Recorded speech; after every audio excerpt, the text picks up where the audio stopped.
to do my best to get caught up on these recaps now. I'm only a couple weeks behind, but life comes at you. In the first Chiefs versus Raiders game of the season, the Chiefs come away with the victory. It was a game that at times felt closer than it should have been.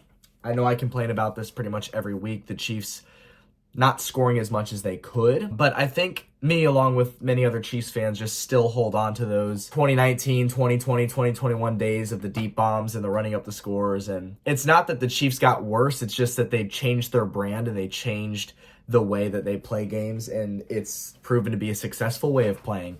Sure, it may not be as flashy or fun to watch, but you're still winning games, and that's all that matters at the end of the day. Doesn't matter how they come. An ugly win is still a win.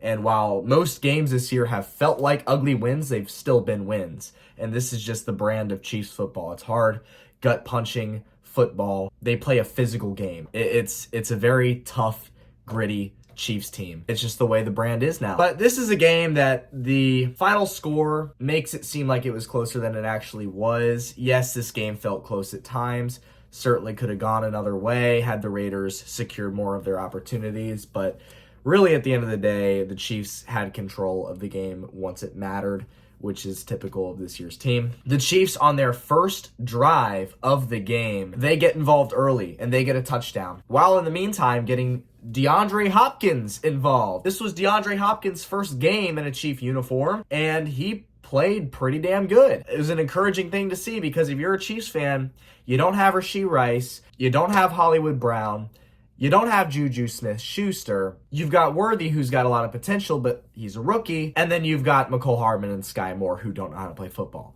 So it was very, very relieving for Chiefs fans like myself to wake up a couple weeks ago and see that they made the trade for DeAndre Hopkins. Yes, he's older. Yes, he's out of his prime. But he is, in my opinion, exactly what the Chiefs needed. Just a veteran guy who understands the game and catches the football. He doesn't have to make insane sideline one-handed grabs in the end zone like he used to. He doesn't have to run deep routes like Tyreek Hill style. He just needs to catch the ball when it matters, and he did that in this game, and he's been doing it for the Chiefs so far. That's why it's so nice to have a veteran like him join the wide receiver core. So this first Chiefs drive of the game, it's 9 plays, they go 70 yards, and it results in a touchdown. And surprise, surprise, it's Kareem Hunt getting pushed by his O-line. What a pickup Kareem Hunt was. Every week that passes by, I become more and more amazed by how a team didn't sign him this year. Was he really that insufficient in Cleveland to where, like,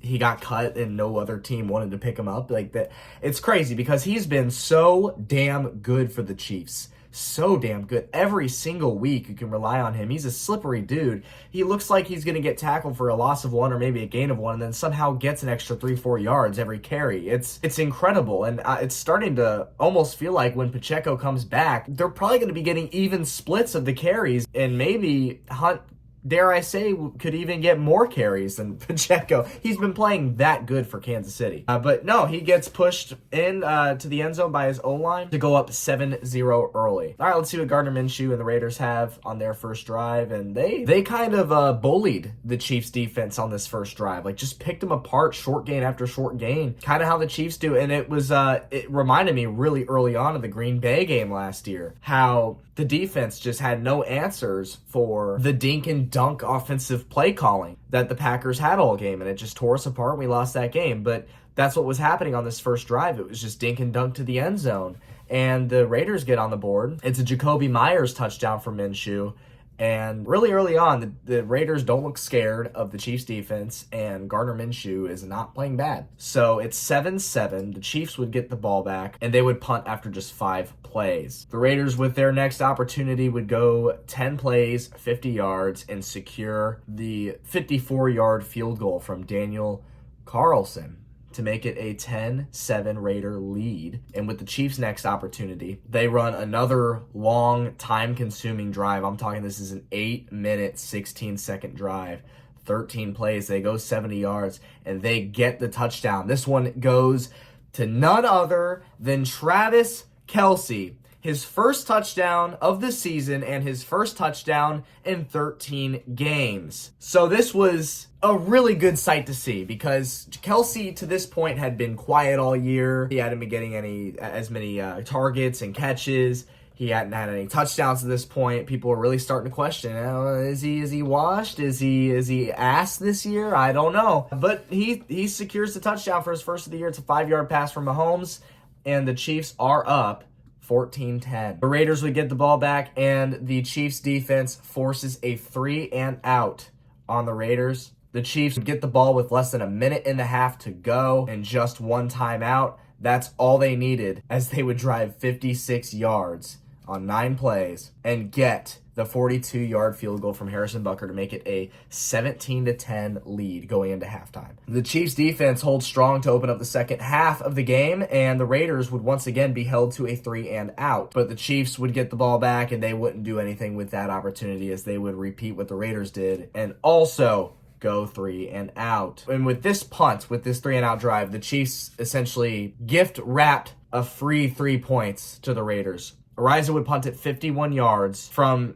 his own end zone, and what would have been an otherwise containable drive turned into a nightmare for the Chiefs, because with Turner, the punt returner, he runs out of bounds, and Williams for the Chiefs decides to throw him down to the ground.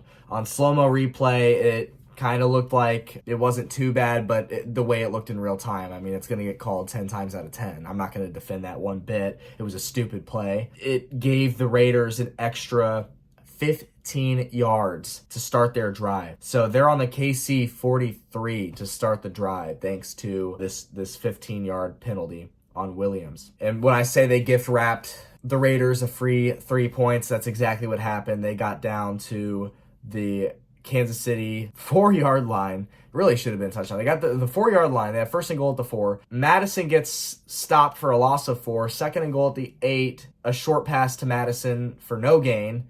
So there's third and goal at the 8 still, and Gardner Minshew gets sacked by the Greek freak, George Karlaftis, and it would push them back to fourth and goal at the 14. Obviously, they're going to elect for the 3 points. They really could have gotten a touchdown out of this. The Chiefs are kind of lucky that they only got 3, because that was a disastrous special teams play to give the Raiders that field goal range already. On the very next play, the Chiefs would get the ball, and on the first play, it would be an 8-yard gain to Worthy, but Wanya Morris gets called for holding. The very next play, 3-yard rush by Kareem Hunt.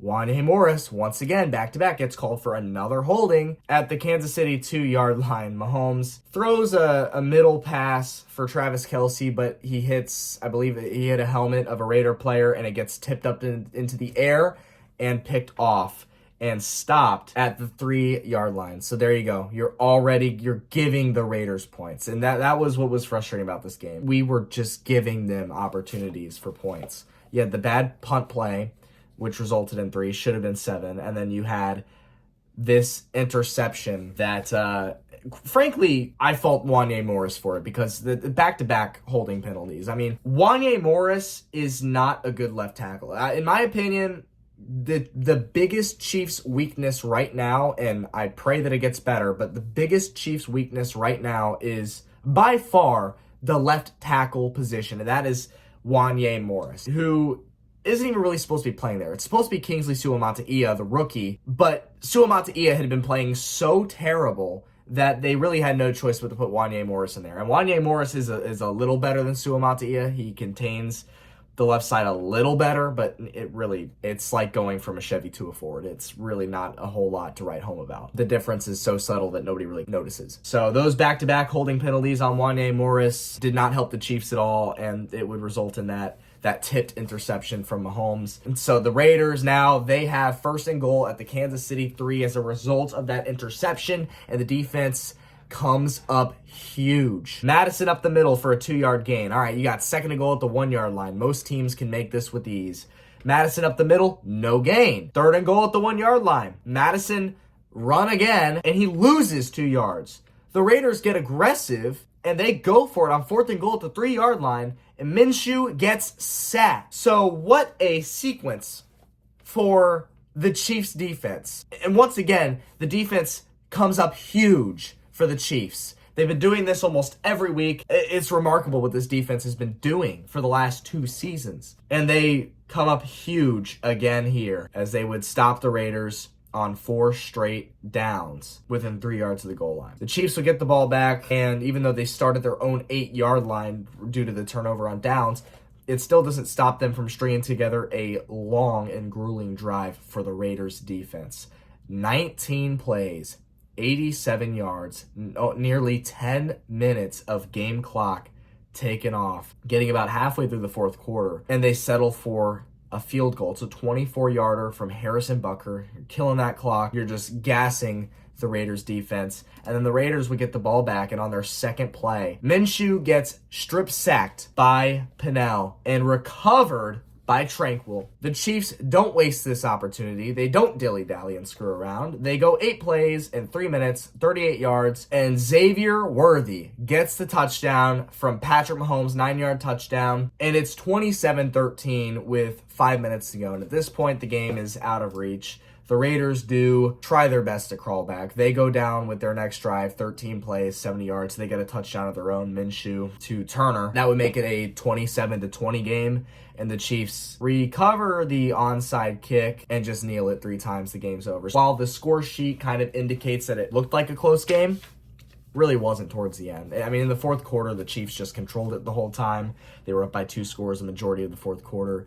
It just really, the defense prevailed yet again for the Chiefs. Yeah, like I said, it's a game where the offense certainly could have done a little better, in my opinion, but it's just their brand of football now. And the defense is what came up huge for the Chiefs. Getting that 4th down stop at the goal line, forcing that late fumble on Gardner Minshew. It was another great game for the defense. And aside from the garbage time touchdown, they really only gave up 13 points, which is pretty incredible. Should have been 10 had special teams not screwed up. But really, I mean, for the bulk of the game, the defense really only gave up 10 points, in my opinion. That's another spectacular performance from the D. And that's really it. I mean, this will be one of those games as the season goes on that people, I guess, at least me, will slowly start to forget about just because, you know, I mean, it was a win. It was great, but I don't know. I feel like it was just one of those games. I don't know. So next recap I got to make is a Bucs game. I was at that one. That was a lot of fun. I want to get that one out because I know a lot of my viewers, obviously, from Tampa, so I want to get that one out and talk about that game. That's the bulk of it. That's really it. Chiefs moved to 7-0 on the season and remain undefeated and take down a division rival in the process on the road. Oh yeah, by the way, Andy Reid with this win became the winningest coach in Allegiant Stadium history. He's played in Allegiant Stadium 6 times.